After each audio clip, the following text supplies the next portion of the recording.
We're semi-conscious. And we're live. Hi, I'm Paul.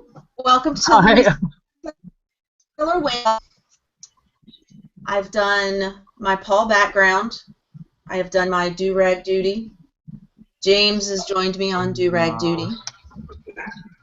Adam is still trying to wake up. Jake is just laughing at me being stupid. So.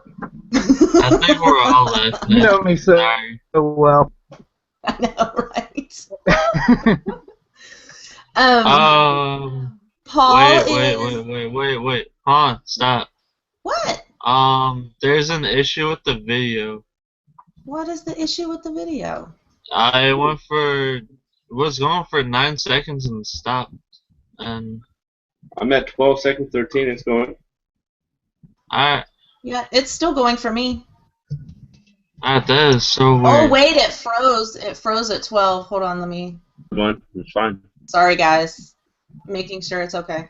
I'm refreshing to make sure that it's still going.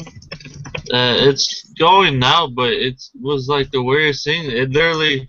I got an error at first, and then I had to refresh, and then it was stuck at 12, and now they're trying to break YouTube, aren't you? I like to break YouTube. Makes me happy. Paul is taking care of some stuff. He should be back next week, so it was just easier for me to host it on my channel instead of him giving me his password, because apparently Paul doesn't trust me with like access to all of his Google, whatever. So it'll be, the Reseller Wakeup will be here Friday, probably Monday of next week, and then he should be back for Wednesday of next week. So it should just be today, Friday, and Monday that we're on this channel. But I'll know better after the weekend what's going on, or Paul will know better after the weekend, and then I can kind of relay the information to you guys. No, brain stopped. Oh, I know, right? I don't even have anything to blame it on. I'm having one of those like extreme foggy mornings.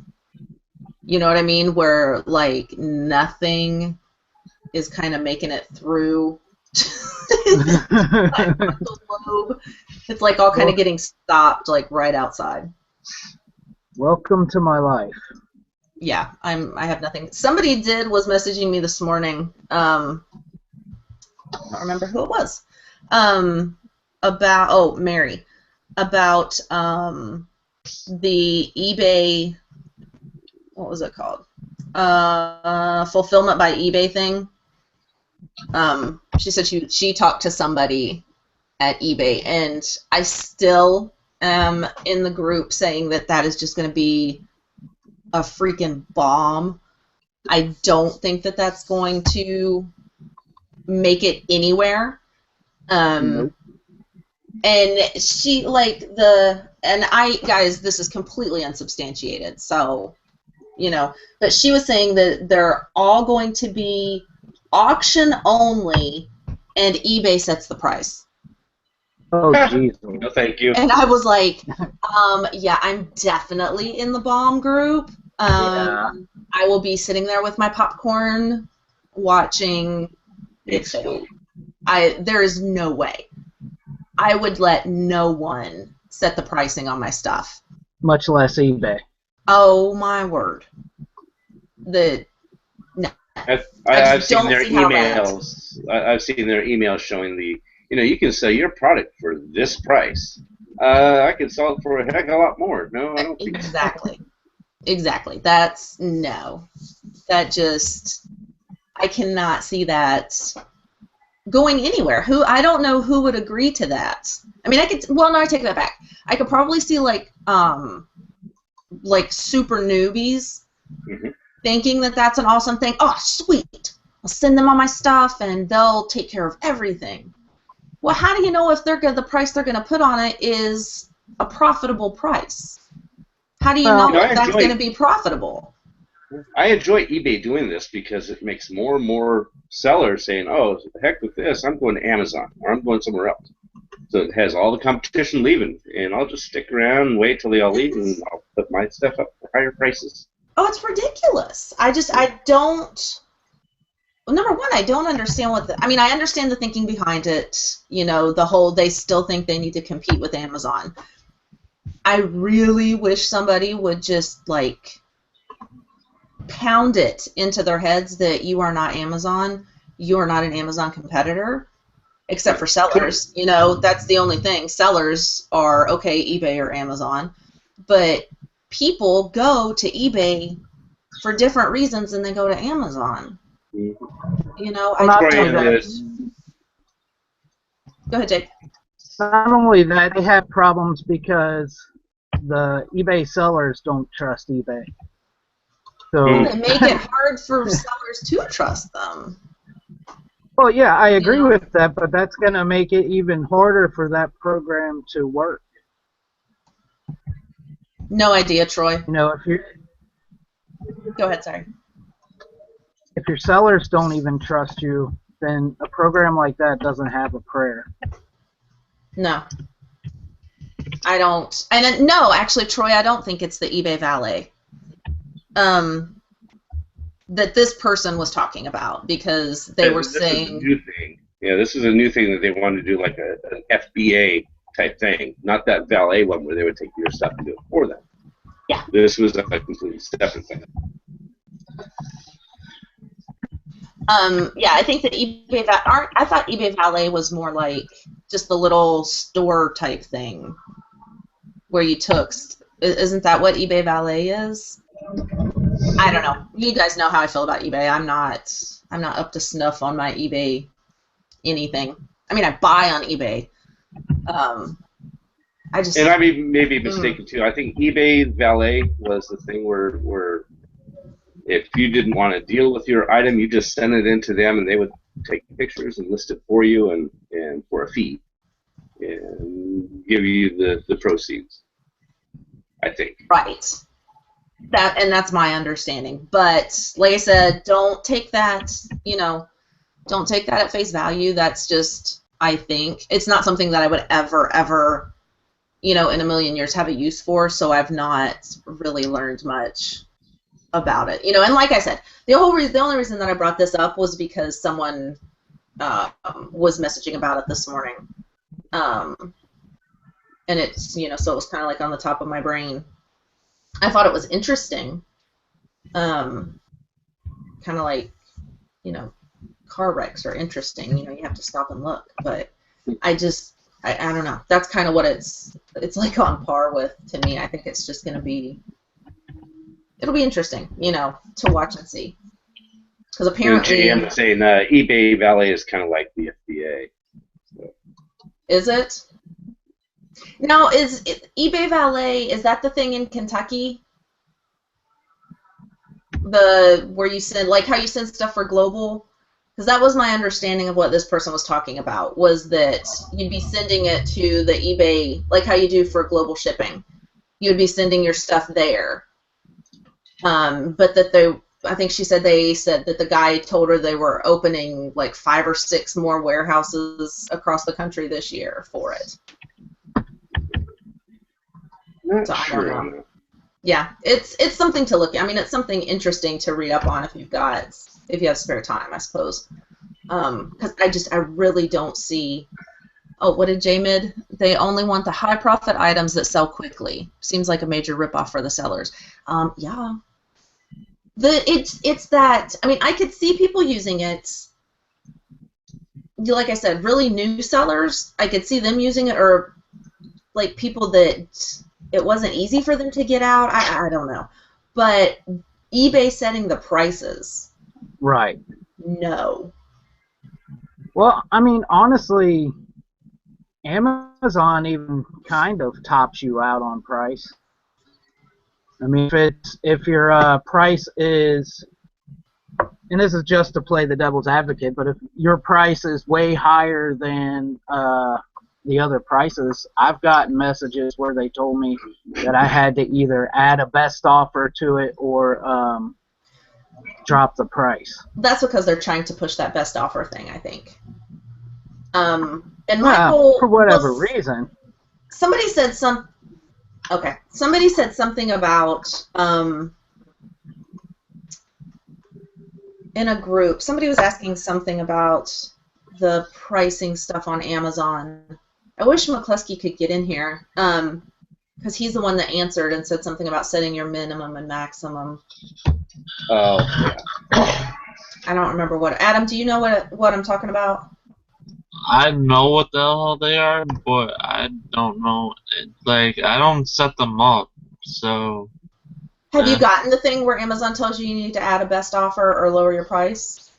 No.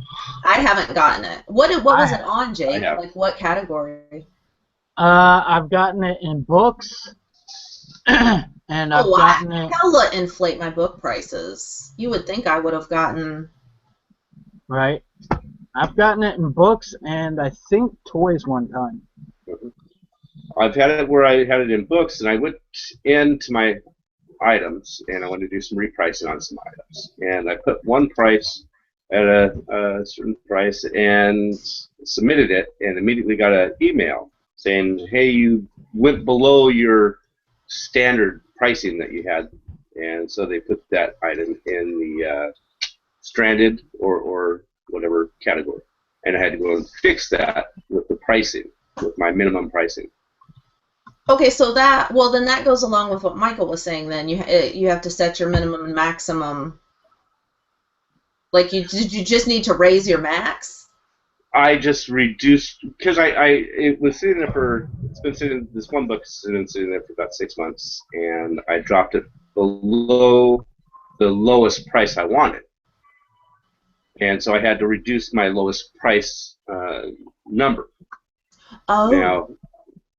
Now other items I have don't have a lower pricing on there. So it's I don't know what triggers it to where you have to put it on there. See, I have nothing put in for min and max. I don't have min and max set up. And Jeff was just saying he had to notice that they removed an item until he lowered the price. Seriously. And that's just, you don't have to lower your price. All you have to do is change your thresholds of your lowest and highest amount. Okay, so the eBay Valet thing, J-Mid said you basically source and send or drop all your stuff off at eBay Valet and they do the rest.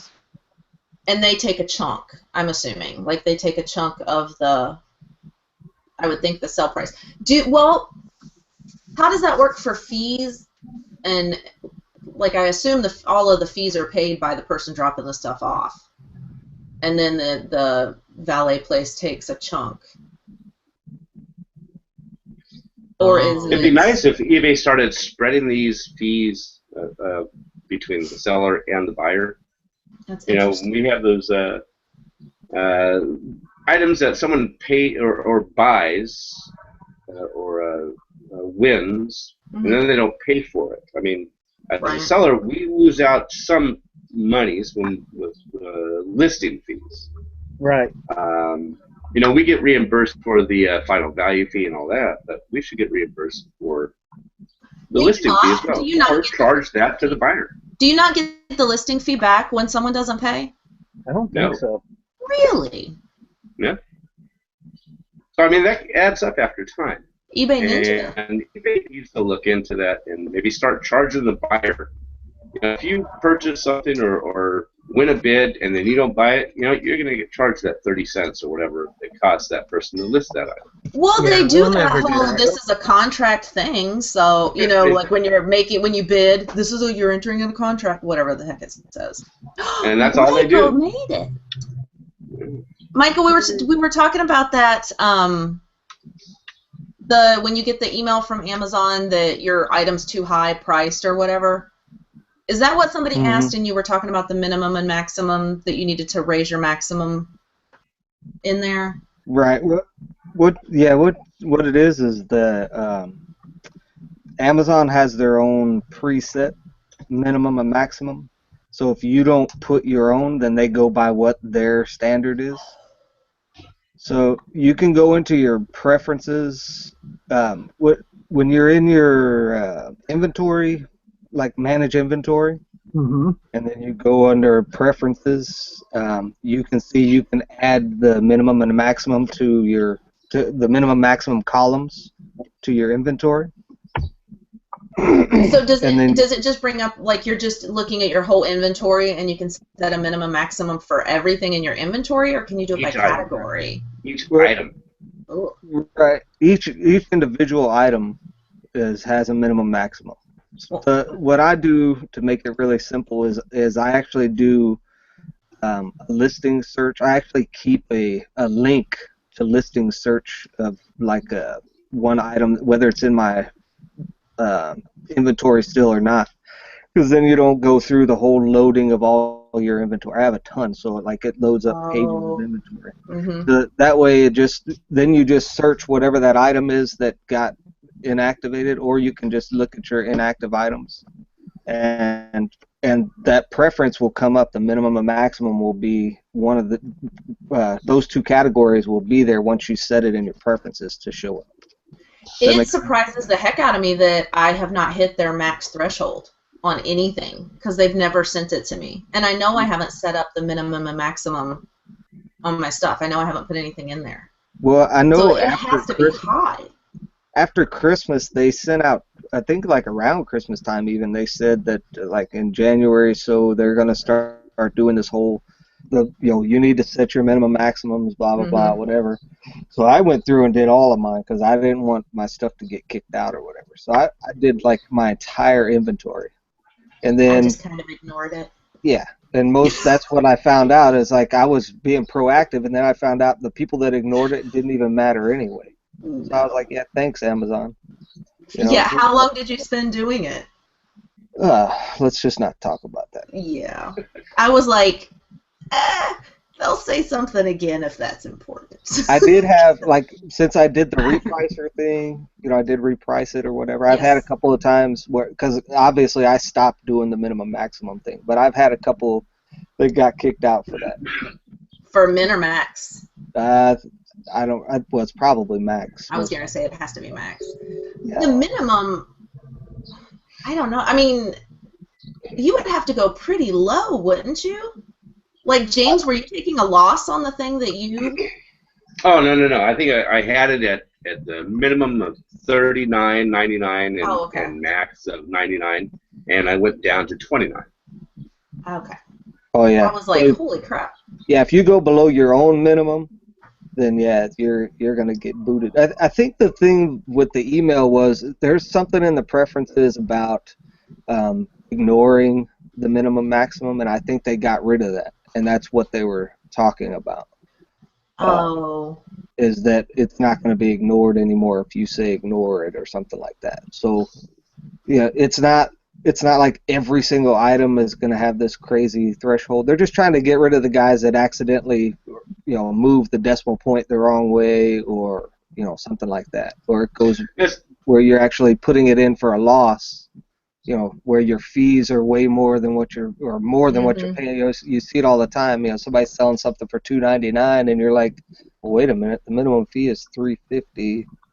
You're paying Amazon 50 cents to move your item out. I mean, that's stuff like that. But I mean, if your minimum is $1, if you show your minimum as $1, then you won't be below that minimum. So.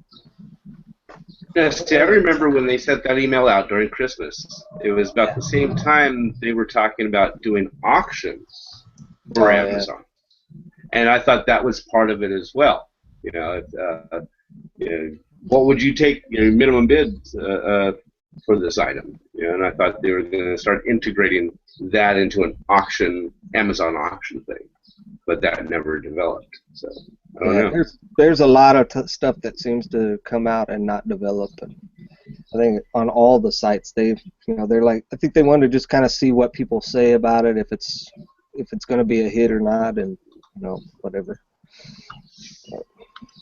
I think they throw around a lot of things, and it's kind of see what sticks.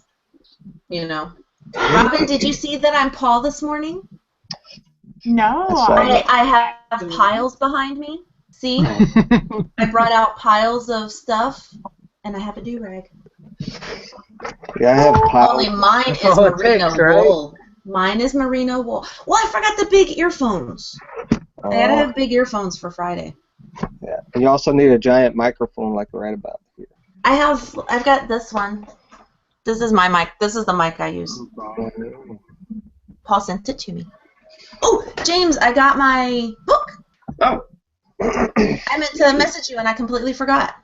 Y'all, yesterday, we ate supper, and then we watched a show with the kids. We watched that Once Upon a Time show with the boys, and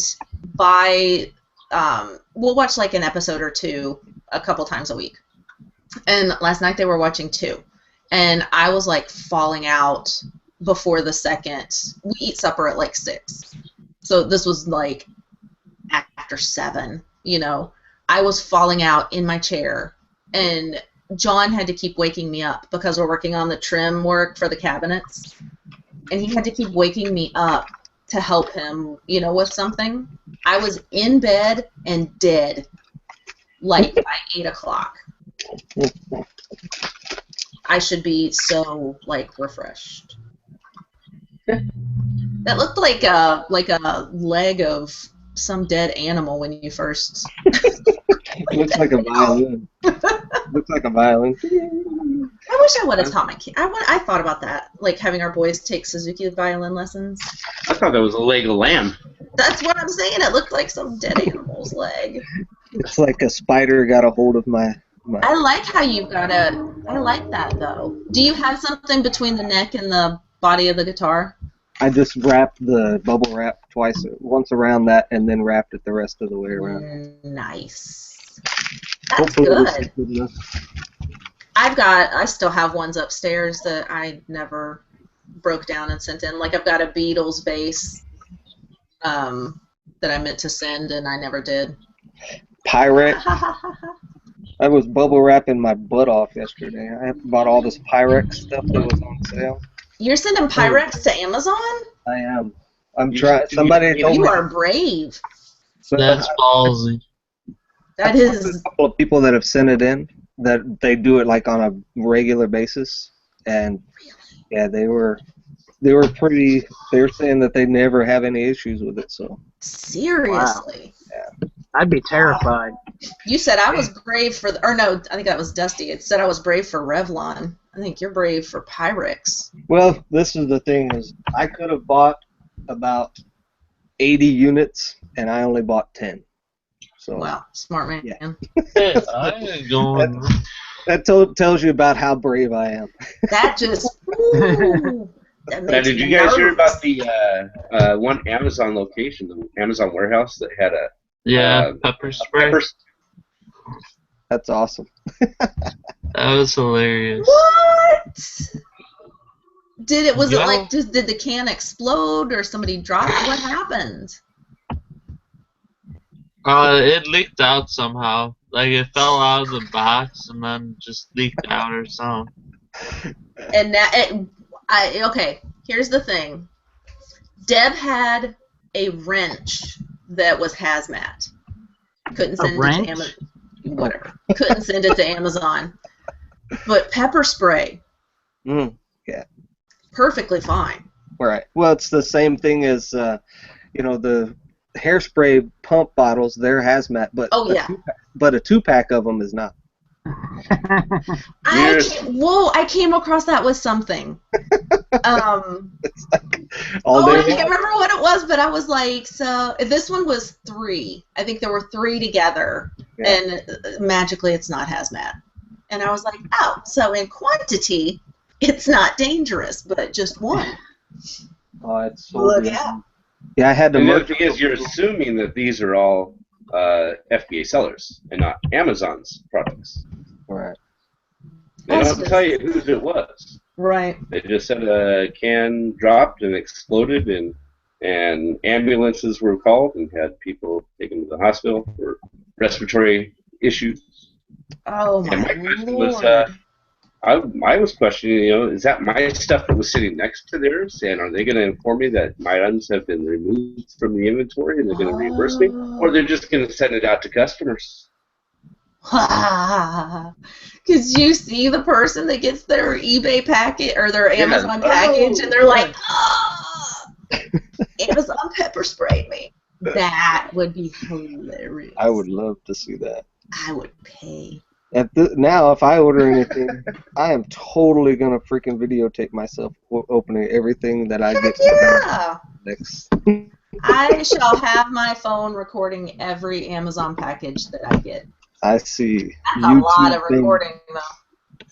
I see YouTube famous in my future if I get a pepper spray something or another from Just fake it. There's going to be so many fake videos of people opening their Amazon stuff. Ain't nobody got time for that. Yeah. You're going to have people opening up packages with skunks in it. And How? I don't know if I'm cool with Amazon's, like with pepper spray even being. How is that not? And someone was saying it might have been bear repellent. It's pepper spray. It's the same thing, isn't it?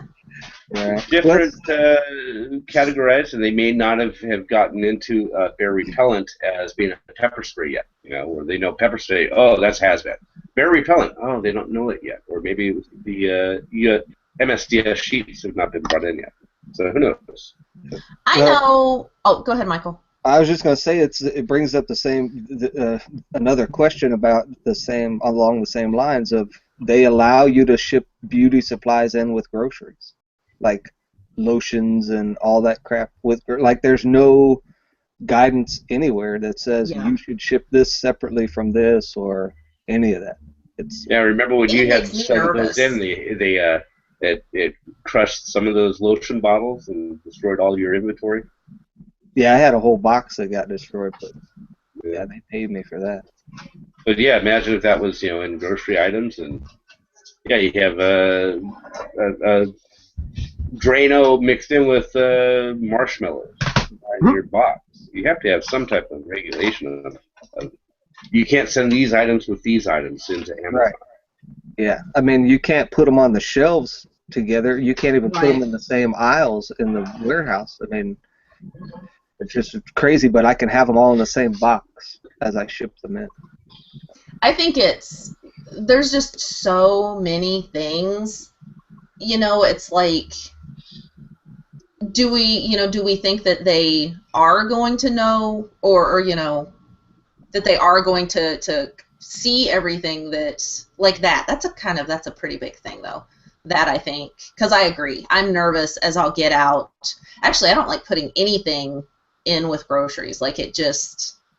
I'm not comfortable with it. Even like makeup, like powder makeup.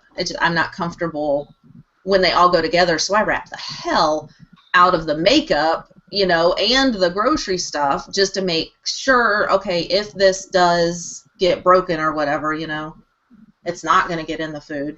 Now, if something is broken, though, like if something were to break apart, like something powder, were to break apart in a shipment, would they say that whole shipment was They bad? have to have some threshold of, a cross-contamination of something breaking and getting onto another product, wrapped or not. They have to have some type of threshold or some procedures or policy, but I don't know what it is.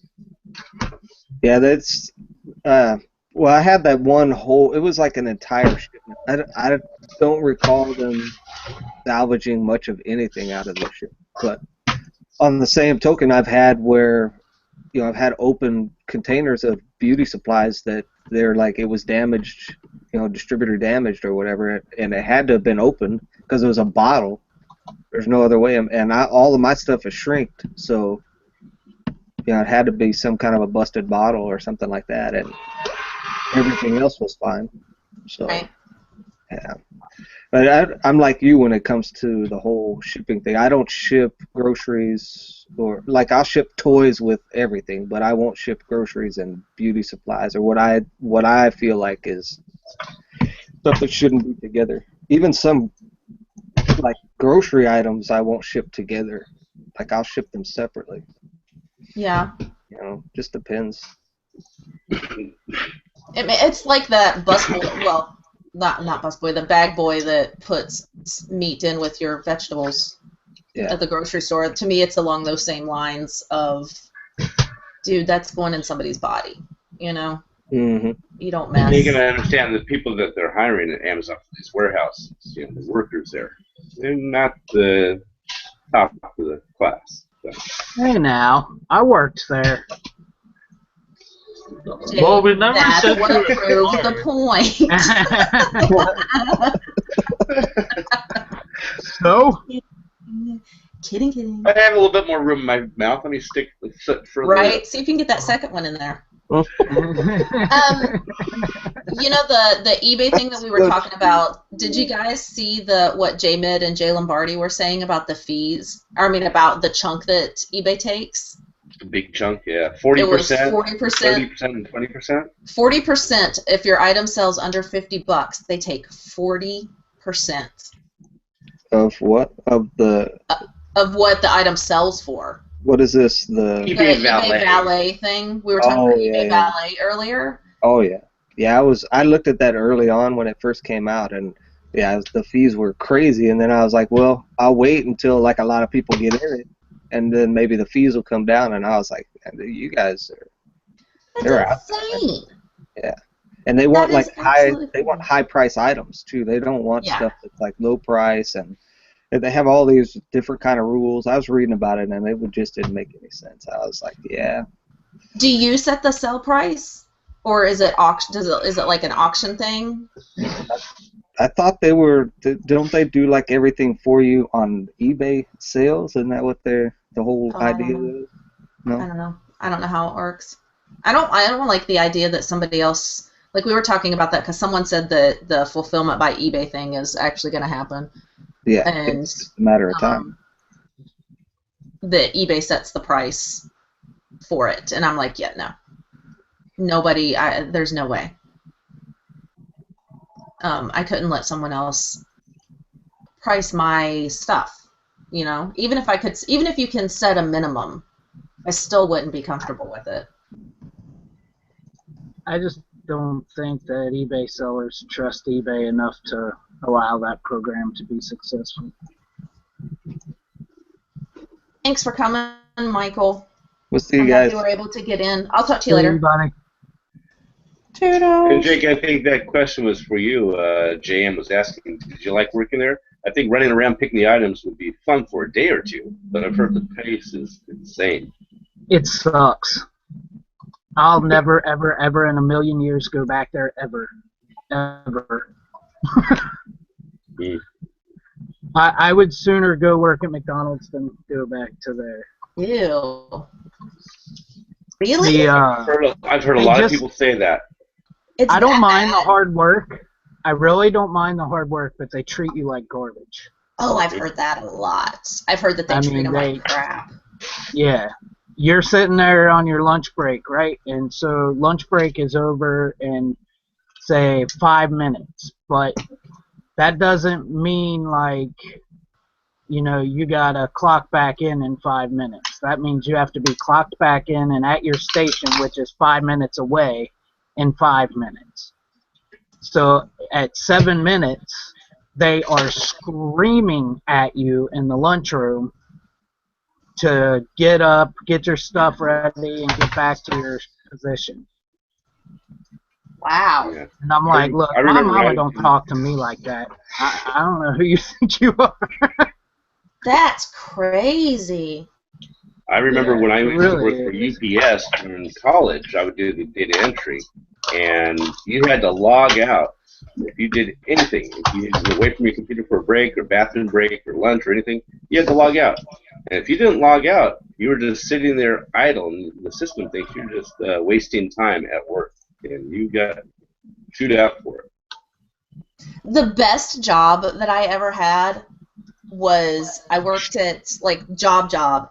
I worked at the Caterpillar plants in Sanford, North Carolina, and they build the skid steer loaders there. And I was a mechanic. I was a hydraulic mechanic. Like if they didn't work coming off the line, they came to us and we fixed them until they, make sure that they worked, and then they would send them out. That was awesome. I loved that. Like, that was the best. That was so cool. Yeah, pretty much hated every job I had. So. I liked being a bartender because I just got to yell at people and they gave me money. It was like the more insulting I was to the more soldiers, tips you got. the more tips I got. Yeah, because I was a bartender like at a nightclub at Fort Bragg, like not on post. It was at Spring Lake or in Spring Lake. Okay. Well, actually, I did. I worked at the Officers Club too, but I wasn't a bartender. I was just a cocktail waitress. I used to go to the Flaming Mug all the time, off base at Fort Bragg. The what? The Flaming Mug. Yeah. Yep. This was Shaboom, where I worked. It was a nightclub. Shaboom. Mm-hmm. That place was crazy. Yeah. It was crazy. Crazy. Yeah. Oh my God. But it was fun, and like once the club sold, the guy that bought it, we ended up being best friends. So that made it, it got even funner, at that point. Once he bought it, it was even better. Because we were such good friends. That was fun. I liked it back then.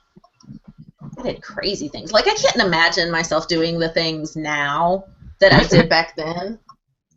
You know what I mean? Oh, you guys, just a second, sorry. Can you guys talk? Yeah, we got it. No. Michael was saying that he also used to work at the Amazon warehouse and said he hated it. Yeah, it was horrible. Yeah. And it was so hot in there, all the time hot. Now, did you use roller skates or you had to walk or? I mean, that's a lot of walking in those warehouses. You were walking and carrying pallets of product, and it was like sometimes if the forklift wasn't around, you'd have to just get a pallet jack and walk it from one side of the building to the other, which every once in a while isn't bad, but you do that freaking 10, 15, 20 times in a row with bad knees and a bad back, and it's not getting any better. That's why I think you'd be good to have, just get those tennis shoes with the wheels underneath. You can pop them out. Right. And you get the pallet jack, going and just let it pull you. Oh, no. Sometimes, most of the time, they did have, like, electronic pallet jacks. Oh, you're talking manual pallet jacks? Oh. Yeah. And I don't know if you've ever seen the size of these plants, but I know that one day I had to go work at a different plant, and that's all they gave me was a manual pallet jack, and I literally was pulling around pallets and putting the product away, and it was like you'd walk. It would take you 20 minutes to walk from one side of the building to the next with all this stuff, because because it's not just a straight shot. You know what I mean? Mm-hmm. So you gotta weave in and out of this area and around this area, and Matt couldn't do that. Yeah, like James said, it might be fun for a day or two, but that's it. right. Now, when you're on a forklift, it isn't as bad. You pretty much by yourself all the time, and you're just working, which is fine. I didn't mind that at all. Jane was also saying that she heard that workers liked when they were assigned to the bubble wrap detail.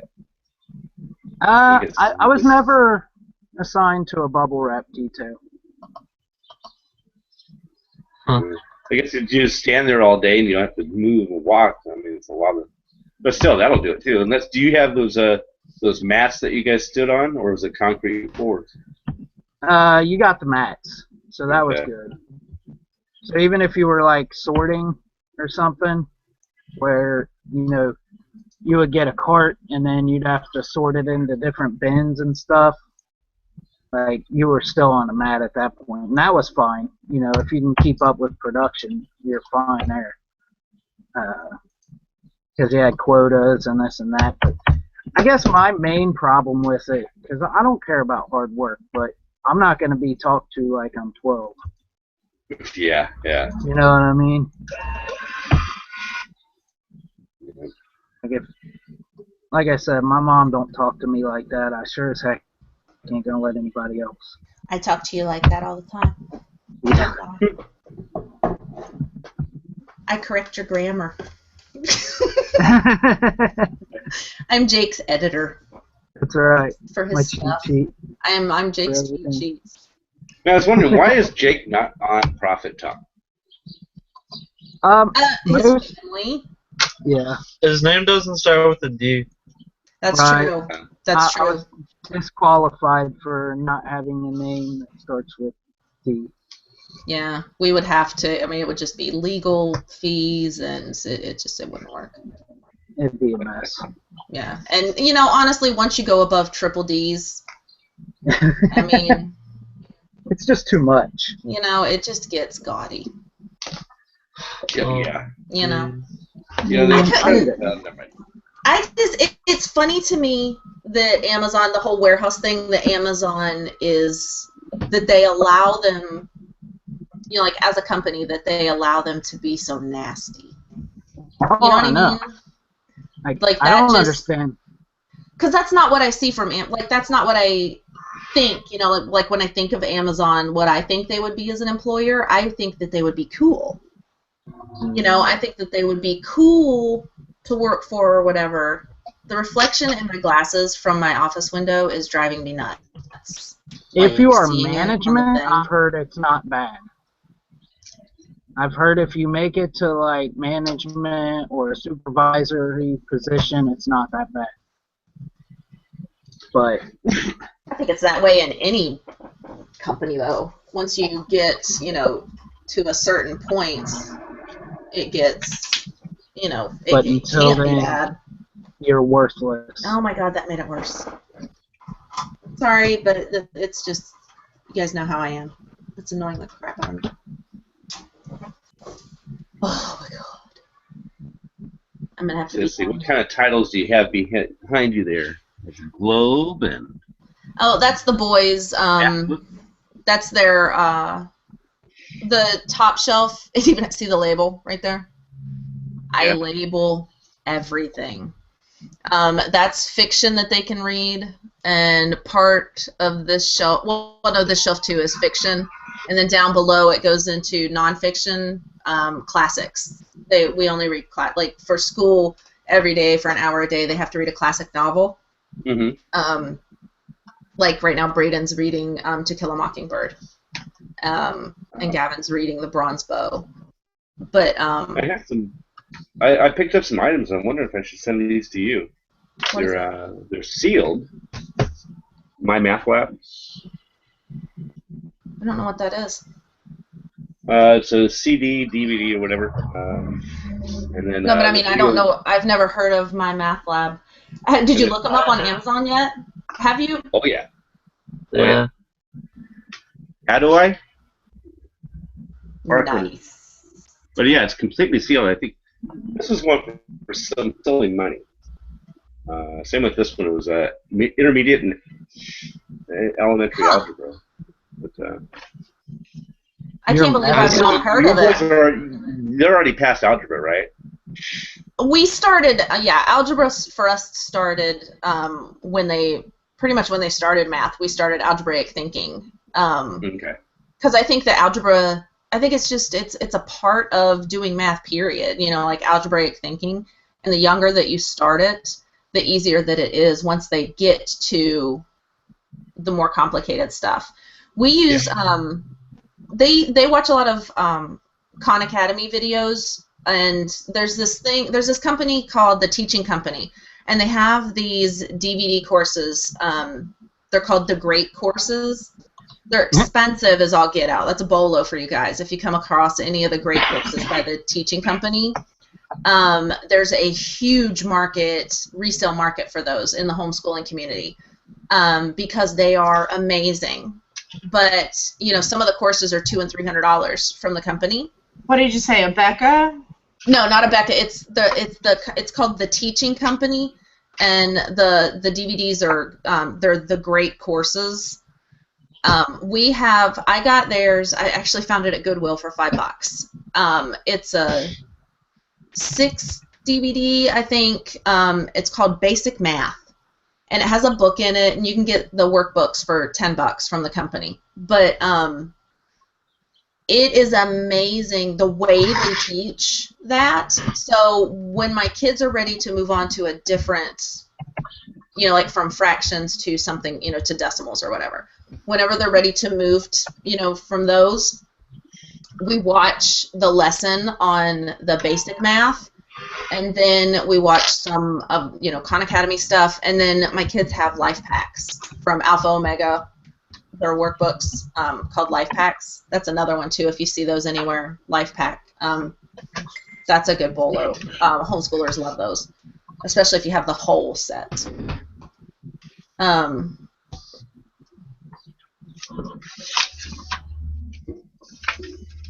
Anyway, Paul said I'm doing fine. I don't remember why I said that. Oh, the My Math Lab. I don't know how I've not heard of that. I thought I pretty much knew. It's college stuff. Is it? Yeah. I know MATLAB, but that's completely different. My Math. See if it has the. Algebra is algebra. College or high school level.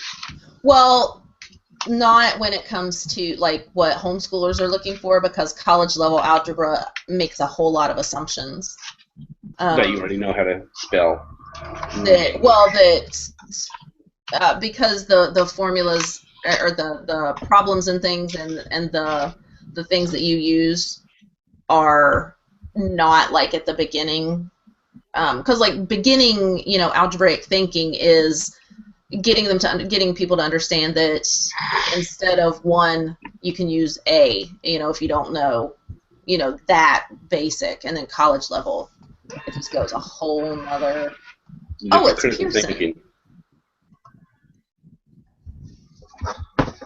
I did not know that. That's Sweet, cool. I knew something that she didn't know. You totally did. Cool. That is pretty cool. That's awesome. How were they on Amazon? I didn't hear what you said. Were they any good on Amazon? They should be really good. I sold one. James. You've sold that before, Adam? I've sold something similar to it. It sold really well. Those, I wouldn't be surprised. $50 minimum, especially new. Couple hundred. Was it really? Yeah. It was priced anywhere from if I can remember, like $130 to $269. And they're selling through? Yeah, the rank, I forget the ranking, but yeah. So where did you find them? Just at your thrift shop? At a yard sale. No, yard sale. Lady had some books, and I think it was like $1 a piece, and I said, well, how about $5 for the box? And then I had another box, and I said, well, how about $5 for that box too? And so I got both boxes for $10, and they were in there. Wow. Yeah. That's awesome. Is there a book that goes with it? Oh, hi, kitty. That creeps me out. No, sometimes those are standalones. Yeah. Is it like an interactive? This thing? one it has an access code inside for online courses. So it's an online course. So, and this is just the kit that goes with the online course. That's pretty. And then this one, it's a complete video series, lectures on CDs. So, Yeah. And those That's things are pretty awesome. cool. Yeah. I love it. I learned something new today. Yeah, that was a good find. No doubt. I can't believe that she sold it to you for that cheap, knowing what she probably paid for it, and the fact that she didn't even open it. Well, a couple other geology books, physical education books. It seemed like she was in college and didn't finish or something. So. Oh. One of the books was priced used $160 for an algebra book. But, holy cow! Well, that's what the price tag on the book itself, and from the bookstore. So I think on Amazon it was like, I think I priced it like $70, $60, something like that. My goodness. I bet. Do you know that third-party company that I always tell people? Where is it? Book Scout. Book Scouter. Not Book Scout. Yes. Yeah.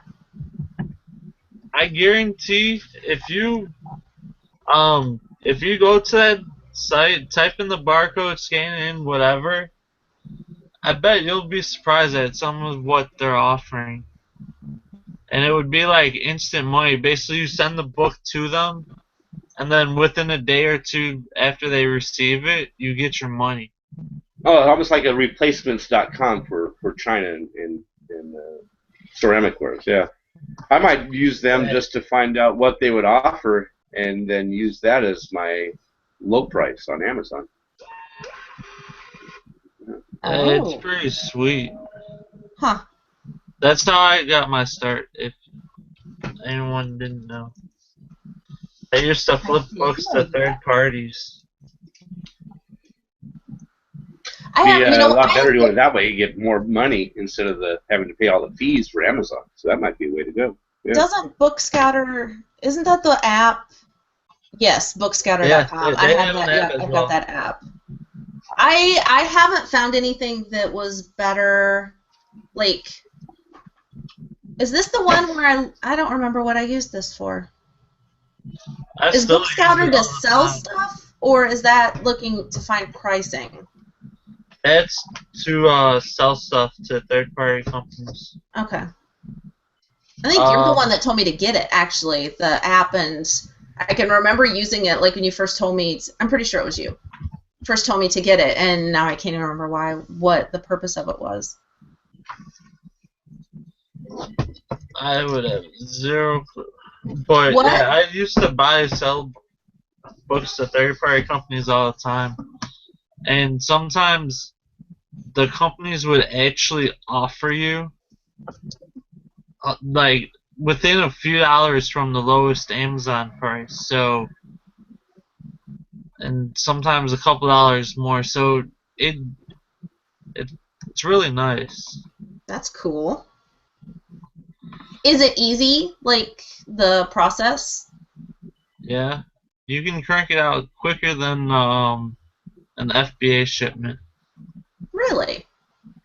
Yep. And do you send them directly to the Book Scouter place, and then they distribute? You send them. Basically, they have, I think, like 55, 60 companies that would buy books. So you may have to sort the books by the companies, because one company can offer you this much, while another will offer, like, it's not always the same. But I mean, you pick, you choose.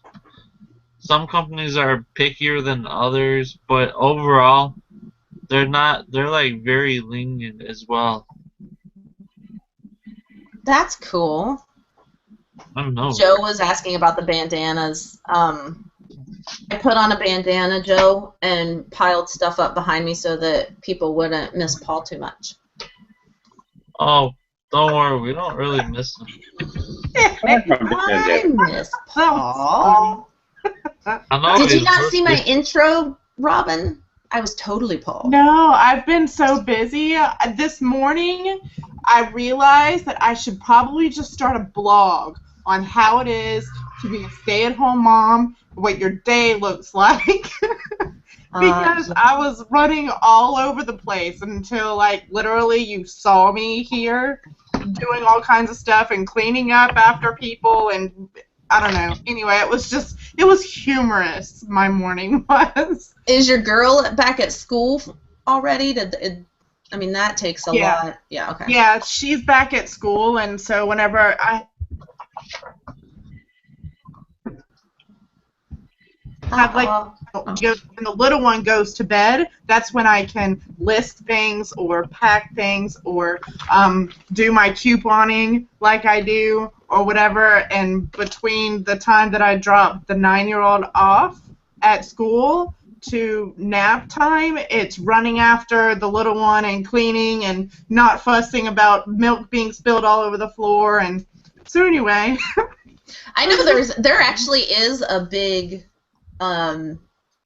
I hate saying market, but I don't know what else to call it, for where it's stay-at-home moms that are trying to make a little bit of side money, but they don't know how to keep everything going. You know what I mean? Like, I get it all the time from people. How do you homeschool?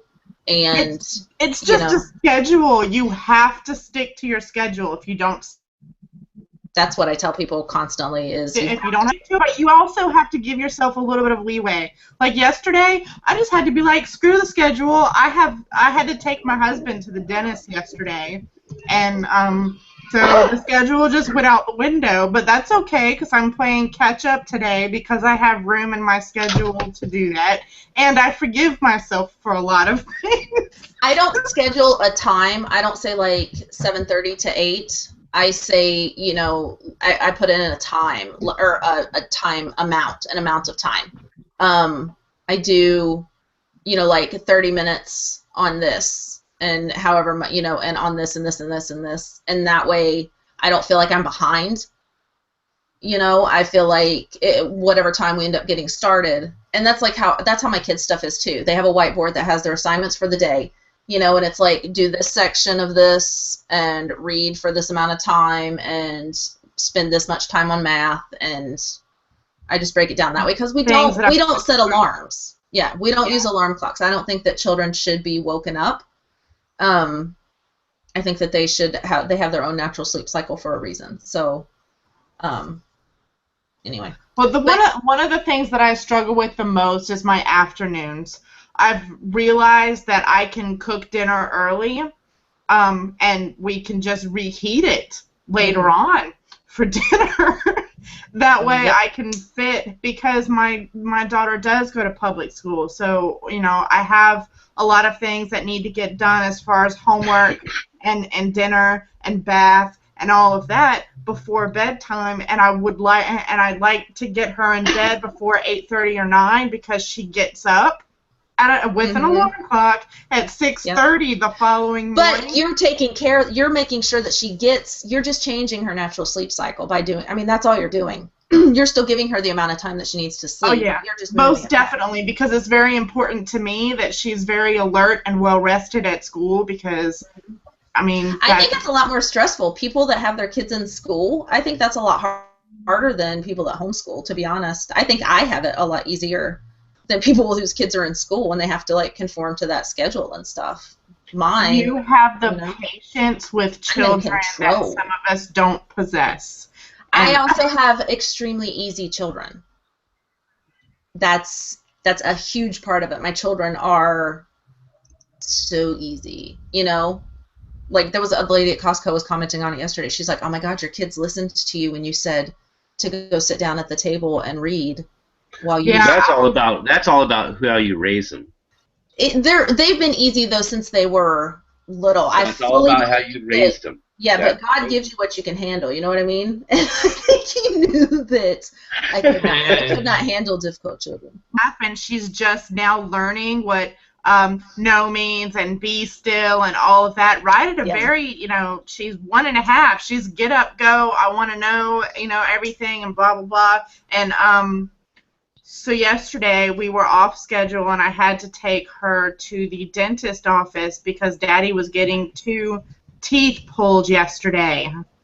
And we were sitting in the waiting room, and she's little, and we have an app on my phone that she can play with. And so, we're sitting in this waiting room, and people are like sitting on their chairs playing with their phones, and she knows no strangers. So she's running around trying to play with everybody's phone in the waiting room, and I'm trying to tell her, no, be still, sit down, and everything. And finally, Emery had just got both teeth pulled, and he came out of the room that he was in and came and got her and brought her to the room with him, just so that he didn't have to listen to it anymore. And he was in a room, just got teeth pulled. So, it's like we're in the process of teaching her those things, and it's not an easy process, but, we'll get there. My 9-year-old listens wonderfully and does everything that Mommy says most of the time. So, and she's super helpful. It's just 1.5. What can you say? Right. We went over a little bit, guys. Sorry. So I'm gonna go ahead and stop us here. I'll post the link in Paul's group like he does for the after show hangout. I won't be here for very long because I've got stuff that I have to take care of. But thank you for watching. Thank you for dealing with the little bit of the tiny bit of upheaval, and like I said, on Friday we'll be here on Profit Talk again on the Profit Talk channel, and then I think Monday as well. But like I said, I'll know after the weekends better. You know what I mean? So thank you for watching, and everybody have a good rest of your day, and watch for the after show hangout link. Bye. Hey guys.